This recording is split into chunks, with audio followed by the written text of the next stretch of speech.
Share বাজারের আরও একটি নতুন এবং গুরুত্বপূর্ণ আপডেট নিয়ে এই ভিডিওটি। তো আপনারা জানেন যে শেয়ার বাজারে ব্যবসা করতে গেলে কিন্তু শেয়ার বাজার সম্পর্কিত যে গুরুত্বপূর্ণ নিউজ যেটা ইভেন্টগুলো থাকে সেগুলোকে নিয়ে কিন্তু আপডেটেড থাকতেই হয়।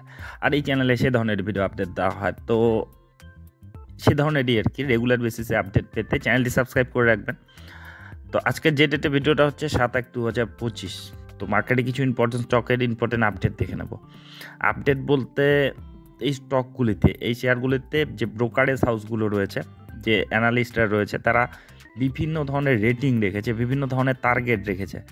কোনোটাতে বড় টার্গেট রেখেছে, কোনোটাতে আবার নিচের দিকে টার্গেট রেখেছে। তো ম্যাক্সিমামই এখানে যেগুলো কভার করা হবে ওপরের দিকেই টার্গেট রেখেছে, যে এগুলো শর্ট টার্মে একটা কিন্তু ভালো র্যালি দিতে পারে। তো দেখে নেব সেই স্টকগুলোকে যেগুলোতে ব্রোকারেজ হাউসগুলো যে অ্যানালিস্টরা বড়সড় টার্গেট রেখেছে। তো কোন স্টকে কি টার্গেট রাখলো দেখে নিই। তো প্রথমে চলে আসি আইটি সেক্টরের একটা ভীষণ পপুলার দিগ্গজ স্টক HCL টেকনোলজি লিমিটেড, যেটা বর্তমানে 1916 টাকায় চলছে। আজকের ডেটে 1.86% মতো নেগেটিভিটি দেখিয়েছে। গত 5 দিনেও সামান্যই নেগেটিভ রয়েছে, গত 1 মাসে সামান্য পজিটিভ রয়েছে, 6 মাসে 25% মতো একটা ডিসেন্ট রিটার্ন দিয়েছে। লং টার্মে 1 বছরে 32% মতো রিটার্ন, আর 5 বছরে 230% সুন্দর রিটার্ন। তো এই লার্জ ক্যাপ কোম্পানি, এটা তৃতীয় বৃহত্তম কোম্পানি ভারতীয় মার্কেটে আর কি, 5 লক্ষ কোটির উপর মার্কেট ক্যাপিটাল, ভ্যালুয়েশনটাও 30-এর কাছাকাছি রয়েছে। তো এই স্টকটির ক্ষেত্রে যেটা আপডেট রয়েছে সেটা দেখে নিই। তো এখানে যে BNP পরিবাস সিকিউরিটিস, তারা আউট পারফর্ম কল রেখেছে HCL টেকনোলজির ক্ষেত্রে। 2100 টাকার তারা টার্গেট রেখেছে, 2100 টাকা টার্গেট রেখেছে, যেটা 1900 টাকায় চলছে। 1916 টাকা থেকে 2100 টাকার একটা টার্গেট রেখেছে। তো আউট পারফর্ম যে রেটিংটা, এটা সামান্য একটা পজিটিভ রেটিংই আর কি। রেটিংয়ের মধ্যে বাই কল সবচেয়ে বেশি মানে পজিটিভ রেটিং থাকে। তো আউট পারফর্মও পজিটিভ রেটিংই আর কি ধরা হয়, মানে সামান্য পজিটিভিটি। তো ছোটো মোটোই টার্গেট 2100 টাকার একটা টার্গেট দেখিয়েছে তারা। 1916 টাকা থেকে 2100 টাকার টার্গেটে যেতে পারে আর কি শর্ট টার্মে, সেটা তারা বলেছে। দেখুন, BNP Paribas securities has outperform call on HCL technology with a target price of RS 2100 টাকার টার্গেট রেখেছে, যেটা বর্তমানে 1916 টাকায় চলছে আজকের ডেটে আর কি। তো যাই হোক, এবার চলে আসি পরের স্টকে, যেটা হচ্ছে মারিকো লিমিটেড। তো FMCG সেক্টরের একটা পরিচিত নাম, যেটা আজকের ডেটে 1.5% মতো নেগেটিভিটি দেখিয়েছে, 639 টাকায় চলছে। 639 টাকা রিসেন্ট পারফরমেন্স দেখলে গত 5 দিনে সামান্য নেগেটিভ 0.32% মতো, গত 1 মাসে 5% মতো একটা সুন্দর রিটার্ন দিয়েছে, 6 মাসেও সামান্য নেগেটিভ রয়েছে, 1 বছরে 22% মতো একটা সাধারণ রিটার্ন দিয়েছে, আর 5 বছরেও কিন্তু তেমন একটা রিটার্ন দেয়নি। একটা কনসলিডেশন ফেজের মধ্যে দিয়ে যাচ্ছে, একটা বড় ধরনের কোম্পানি। তো এর গতিটা কিন্তু একটু স্লোই হয়, যারা মার্কেটে রয়েছেন তারা লক্ষ্য করেছেন। তো যাই হোক, এই স্টকটির ক্ষেত্রে কি আপডেট রয়েছে সেটা দেখে নিই। এখানে কিন্তু বাই রেটিং রেখেছে। বাই মারিকো টার্গেট প্রায় 750 টাকার একটা টার্গেট রেখেছে মতিলাল ওসওয়াল ফিনান্সিয়াল সার্ভিস। এখন Motilal Oswal financial services has buy call on Marico limited with a target price of 750 টাকা, যেটা বর্তমানে চলছে 639 টাকা। 639 টাকা থেকে 750 টাকার কিন্তু একটা টার্গেট দেখতে পাচ্ছে মতিলাল ওসওয়াল ফিনান্সিয়াল সার্ভিসেস। তো যাই হোক, এই গেল মারিকো লিমিটেডের। পরের স্টকে চলে যাই, যেটা হচ্ছে ব্যাংকিং সেক্টরের একটা দিগ্গজ স্টক ICICI ব্যাংক। তো এই ব্যাংকটি যেটা আজকের ডেটে কিন্তু ভালো রকম পজিটিভিটি দেখিয়েছে, 1.5% মতো পজিটিভিটি দেখিয়েছে, যেটা এই লার্জ ক্যাপ কোম্পানি, যেটা মার্কেট ক্যাপিটাল 9 লক্ষ কোটির কাছাকাছি।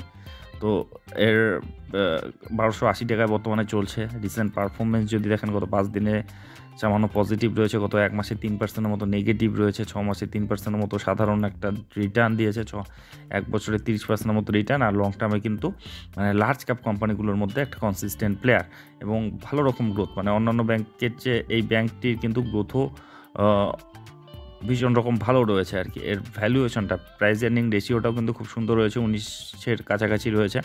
তো 1280 টাকায় বর্তমানে চলছে। তো এই স্টকটির ক্ষেত্রে শর্ট টার্মে যেটা টার্গেট রেখেছে সেটা দেখে নিই। তো এখানে রেখেছে হচ্ছে বাই রেটিং রেখেছে, buy ICICI bank with a target price 1500 টাকার টার্গেট রেখেছে Axis Securities. Axis Securities has buy call on ICICI bank with a target price 1500 টাকার টার্গেট রেখেছে, যেটা বর্তমানে 1280 টাকায় চলছে। তো 1280 টাকা থেকে 1500 টাকার কিন্তু একটা ভালো টার্গেটই রেখেছে এক্সিস সিকিউরিটিস। তো ICICI ব্যাংক গেল। এবার চলে আসি জ্যোতি ল্যাবরেটরি। তো এটা হচ্ছে ফার্মা সেক্টরে একটা স্টক, যেটা আজকের ডেটে 2% কাছাকাছি একটা ভালো র্যালি দিয়েছে। 396 টাকায় বর্তমানে চলছে। ডিসেন্ট পারফরমেন্স দেখলে গত 5 দিনে সামান্য নেগেটিভ রয়েছে, গত 1 মাসে 6%-এর মতো নেগেটিভ রয়েছে, 6 মাসেও 19%-এর মতো নেগেটিভ রয়েছে। একটা কিন্তু কারেকশন ফেজের মধ্যে দিয়ে যাচ্ছে। যদি রিসেন্ট হাই থেকে দেখেন মোটামুটি 30%-এর কাছাকাছি কিন্তু কারেকশনে রয়েছে, যেটা লং টার্মে এখনও মানে 5 বছরে 157%-এর মতো রিটার্ন। একটা মিড ক্যাপ ধরনের কোম্পানি, ছোটো মিড ক্যাপ, 14,000 কোটির মার্কেট ক্যাপিটাল, 38-এর প্রাইস আর্নিং রেশিও রয়েছে। তো বর্তমানে যেটা টার্গেট রেখেছে, যেটা আর কি অ্যানালিস্টরা এখানে এইচডিএফসি সিকিউরিটিস রেখেছে, বাই জ্যোতি ল্যাবস এখানে বাই রেটিং রেখেছে, টার্গেট প্রাইস 600 টাকার টার্গেট রেখেছে HDFC Securities has buy call on Jyoti labs with target price 600 টাকা, যেটা বর্তমানে চলছে 396 টাকা 70 পয়সা। সেখান থেকে 600 টাকার কিন্তু একটা বড় সড়ো টার্গেটই রেখেছে এইচডিএফসি সিকিউরিটিস। তো দেখা যাক অ্যাচিভ হয় কি না। তো এর পরের স্টকে চলে যাই, যেটা হচ্ছে ডাবর ইন্ডিয়া লিমিটেড। তো এফএমসিজি সেক্টরের খুবই পরিচিত নাম এবং বহুত দিন ধরে আন্ডার পারফর্ম রয়েছে। আপনি যদি দেখেন গত 5 বছরে 9%-এর মতো, মানে একটা খুব খারাপ রিটার্ন বলা যায়, এটা খুবই খারাপ রিটার্ন গত 5 বছরে। তো ইদানিং যদি দেখেন হাই থেকে ভালো রকম কারেকশনেও রয়েছে। হাই থেকে দেখলে মোটামুটি 25%-এর কাছাকাছি কারেকশনে রয়েছে, যেটা 500 টাকার কাছাকাছি চলে এসেছে। 509 টাকায় চলছে, 90,000 কোটির মার্কেট ক্যাপিটাল। তো এই স্টকটির ক্ষেত্রে কি রেটিং রেখেছে, এখানেও কিন্তু বাই রেটিং রেখেছে। টার্গেট প্রাইস রেখেছে 675 টাকার। Motilal Oswal Financial Services buy call on Dabur India with a target price of RS 675 টাকা টার্গেট রেখেছে, যেটা বর্তমানে চলছে 509 টাকায়। 509 টাকা থেকে 675 টাকার কিন্তু একটা ভালোই টার্গেট রেখেছে মতিলাল অসওয়াল ফিনান্সিয়াল সার্ভিস ডাবর ইন্ডিয়ার ক্ষেত্রে। আচ্ছা, ডাবর ইন্ডিয়া গেল। এবার চলে আসি পরের স্টকে, যেটা হচ্ছে জুবিল্যান্ট ফুডওয়ার্ক, যে ফুড এবং রেস্টুরেন্ট সেক্টরের একটা ভীষণ পপুলার স্টক এবং বলা যায় যে মার্কেট লিডার ধরনের কোম্পানি। তো যেটা রিসেন্ট পারফরমেন্স একটু কিন্তু রিকভার করেছে। বহুত দিন একটা কারেকশন কনসলিডেশন ফেজে থাকার পর দেখুন সেই কবে হাই মেরেছিল 900 টাকার কাছাকাছি, তারপরে বড় সড়ো কারেকশন, বহুত দিনের কারেকশন, প্রায় 50%-এর মতো কারেকশন হয়েছে। সেখান থেকে কিন্তু ঘুরে দাঁড়িয়েছে। লো থেকে যদি দেখেন মোটামুটি 73%-এর মতো কিন্তু রিকভার করেছে, পুরনো হাইয়ের কাছাকাছি যাওয়ার চেষ্টা করছে। তো যেটা 49,000-50,000 কোটির কাছাকাছি এর মার্কেট ক্যাপিটাল, ভ্যালুয়েশনটা যদিও হাই রয়েছে, 457 টাকায় চলছে। তো এই স্টকটি রিসেন্ট পারফরমেন্স দেখলে গত 6 মাসে 31%-এর মতো একটা ডিসেন্ট রিটার্ন দিয়েছে, 1 বছরে 41%-এর মতো একটা ডিসেন্ট রিটার্ন দিয়েছে, মানে ঘুরে দাঁড়ানোর কিন্তু চেষ্টা করছে। চার্ট প্যাটার্নটা আপনারা দেখলেই বুঝতে পারছেন, বহুত দিন কারেকশন ফেজে থাকার পর এখন কিছুটা আর কি মানে রিকভার করা শুরু করেছে। তো এই স্টকটির ক্ষেত্রে কি রেটিং রেখেছে, এখানে অ্যাড রেটিং রেখেছে জুবিল্যান্ট ফুডওয়ার্কের ক্ষেত্রে। টার্গেট প্রাইস 690 টাকা টার্গেট রেখেছে। আচ্ছা, যেটা 757 টাকায় চলছে, 690 টাকার টার্গেট রেখেছে। অ্যাড কল রেখেছে কি এখানে HDFC Securities has add call on 690 টাকা, মানে 700 টাকা, যেটা বর্তমানে চলছে 764 টাকায়। আচ্ছা, অ্যাড কল রেখেছে কিন্তু নিচের দিকে এখানে টার্গেটটা রেখেছে তারা। তো যাই হোক, দেখা যাক কি হয়। আচ্ছা, এরপরে চলে যাই, এরপরের স্টকে ভি-মার্ট রিটেল লিমিটেড, রিটেল সেক্টরে পরিচিত নাম। তো এই কোম্পানিটি আজকের ডেটে সামান্য নেগেটিভিটি দেখিয়েছে 1.5%-এর মতো, যেটা 7,000 কোটির কাছাকাছি একটা মার্কেট ক্যাপিটাল রয়েছে। রিসেন্ট পারফরমেন্স দেখলে 5 দিনে প্রায় 9%-এর মতো ভেঙেছে, 1 মাসে 8%-এর মতো কারেকশনে রয়েছে, 6 মাসেও তেমন রিটার্ন নেই, 1 বছরে 65%-এর মতো সুন্দর রিটার্ন দিয়েছে। দেখুন একটা কারেকশনে ছিল, সেখান থেকে ঘুরে দাঁড়িয়ে হাই মেরেছে, আবার কিন্তু সামান্য কারেকশনে এসেছে। তো এখানে কি রেটিং রেখেছে সেটা দেখে নিই। এখানে নিউট্রাল রেটিং রেখেছে 4750 টাকার। তো টার্গেটটা উপরের দিকেই রেখেছে। Motilal Oswal Financial services has neutral call on V-Mart retail with a target price of RS 4750 টাকা টার্গেট রেখেছে, 4750 টাকা, যেটা বর্তমানে চলছে হচ্ছে 3578 টাকা থেকে 4750 টাকার একটা টার্গেট রেখেছে। আচ্ছা, এই গেল।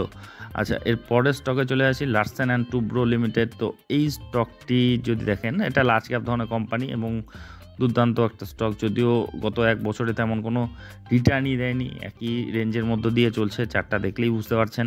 কিন্তু 5 বছরে 174% মতো রিটার্ন।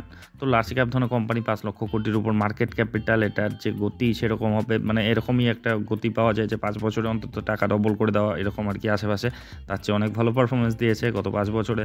তো যাই হোক, এটা তো শর্ট টার্মে এগুলো বলা হচ্ছে। তো শর্ট টার্মে যদি দেখেন গত 1 মাসে 7%-এর মতো কিন্তু 8%-এর মতো কারেকশন হয়েছে, 3640 টাকা চলছে। তো এখন এখানে কি রেটিং রেখেছে? এখানে বাই রেটিং রেখেছে। Buy Larsen and Toubro target price 3825 টাকা টার্গেট রেখেছে, যেটা বর্তমানে চলছে 3640 টাকা। 3640 থেকে 3825 টাকার কিন্তু একটা ছোটো মোটো টার্গেটই রেখেছে আর কি জেএম ফিনান্সিয়াল।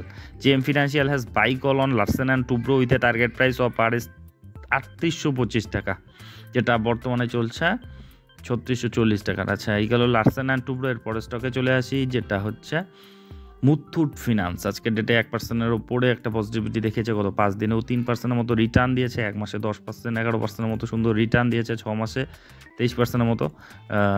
রিসেন্টলি কিন্তু ভালো পারফরমেন্স, মানে যে পুরনো হাই ছিল সেটাকে ভেঙে, মানে মাল্টি ইয়ার ব্রেকআউট যেটাকে বলে, সেটা অলরেডি দিয়ে ফেলেছে এবং উপরের দিকেই চলছে আর কি। 2210 টাকায় বর্তমানে চলছে। লার্জ ক্যাপ ধরনের কোম্পানি, 88,000 কোটির মার্কেট ক্যাপিটাল, ভ্যালুয়েশনটা খুব অ্যাট্রাকটিভ রয়েছে, 19-এর কাছাকাছি রয়েছে। তো যাই হোক, এই মুথুট ফিনান্সকে নিয়ে যেটা আপডেট রয়েছে, দেখুন buy Muthoot Finance with target price 2455 টাকা টার্গেট রেখেছে, যেটা বর্তমানে চলছে 2210 টাকা। 2210 টাকা থেকে 2455 টাকার একটা টার্গেট রেখেছে মুথুট ফিনান্সের ক্ষেত্রে। কে রেখেছে? Axis securities. এক্সিস সিকিউরিটিজ একটা বড় সড়ো টার্গেটই তারা দেখতে পাচ্ছে এই স্টকের ক্ষেত্রে। তো যাই হোক, এই গেল Muthoot finance.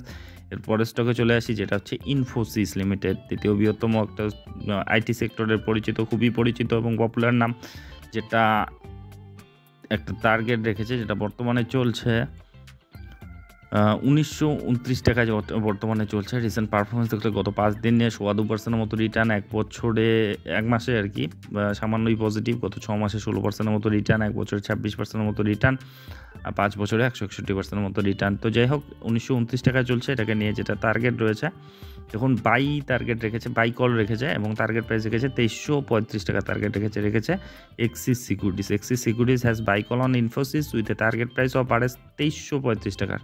Current market price যেটা বর্তমানে চলছে 1929 টাকা। 1929 টাকা থেকে 2335 টাকার কিন্তু একটা বড় সড়ো টার্গেটই রেখেছে আর কি। তো যাই হোক, এই স্টকগুলিতে আর কি বেশিরভাগ স্টকেই দেখলেন যে উপরের দিকেই টার্গেট রেখেছে অ্যানালিস্টরা। তো সেই জন্য এগুলোকে কভার করা হলো, আপডেট দেওয়া হলো। তো এগুলো কোনোটা, মানে যেগুলো আর কি, এগুলো শর্ট টার্মে আর কি, ট্রেডিং পারপাসেই বলা যায়। এগুলো 6 মাস 1 বছরের মধ্যে, মানে 1 বছর এরকম টাইম স্প্যামের মধ্যে এগুলো অ্যাচিভেবল আর কি থাকে সাধারণত, সেভাবেই সময়টা থাকে আর কি, টাইম ফ্রেমটা। তো যাই হোক, এগুলো কিন্তু দিতেই থাকে যে ব্রোকারেজ হাউসগুলো, এগুলো এদের কাজ, এগুলো এদের ব্যবসা। তো সেক্ষেত্রে অবশ্যই আপনি যখন ট্রেডিং করতে যাবেন, নিজস্ব রিস্ক রিওয়ার্ড মেনে, নিজস্ব পজিশন সাইজিং মেনে তবেই করবেন, কারণ তাদের পাল্টি খেতেও কিন্তু সময় লাগে না। যারা মার্কেটে বহুত দিন ধরে রয়েছেন তারা জানেন। তবে হ্যাঁ, এগুলো যেহেতু বড় বড় ব্রোকারেজ হাউস, তারা বিভিন্ন ধরনের টার্গেট রেখেছে, তারা অনেক কিছু অ্যানালাইসিস করার পরেই কিন্তু এরকম টার্গেট দেয়, সেক্ষেত্রে কিন্তু একটা সম্ভাবনা একটা বেশি থেকেই যায়। তো যাই হোক, এই আপডেটগুলি নিয়ে এই ভিডিওটা ছিল। এগুলো কিন্তু কোনো ধরনের বাই বা সেলের রিকমেন্ডেশন নয় আমার তরফ থেকে, জাস্ট আপনাদেরকে ইনফরমেশন প্রোভাইডের উদ্দেশ্যেই থাকে। তো আপনারা যখন বলাই হলো। তো যাই হোক, ভিডিওটি শেষ পর্যন্ত দেখার জন্য ধন্যবাদ।